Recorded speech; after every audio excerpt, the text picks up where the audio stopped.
So this next badge is the concept mapping badge, and you can either use Inspiration or Kidspiration. These are both available on desktop or on the iPad.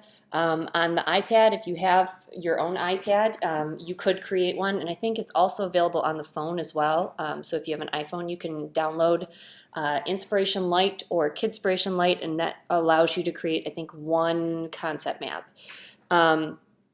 Or you could download and pay for the app, although it's $10, or you can do the free trial online. You have a free trial for 30 days, or you can come into the TTL, and that's open on Monday through Friday from 10 until 8, depending on which day. You can look up these hours online. You can also use Poplet, which is a desktop and iPad app as well, so and those are free.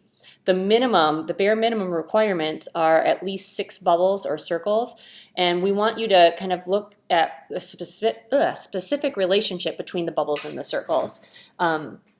And also incorporate some additional media elements like different colors, images, titles, etc. And then you'll export it as an image or a PDF. And this should be based on the standard that you selected for your class prep, but if you want to pick a different standard, that's totally fine too, as long as it's in your subject area and grade level. Here are some examples. So here's a particular second grade standard that was looking at knowing and applying grade level phonics and word analysis skills and decoding words. So they looked at really specific things like what the students would need to know and what are the different pieces of that. So prefixes, meaning that they're at the beginning of the word, and here are some different examples. So this was an example of a second grade map that you'll notice that incorporates different elements and pictures, as well as list the standard here on the side. So that's something else that you should do, is list the standard on the side.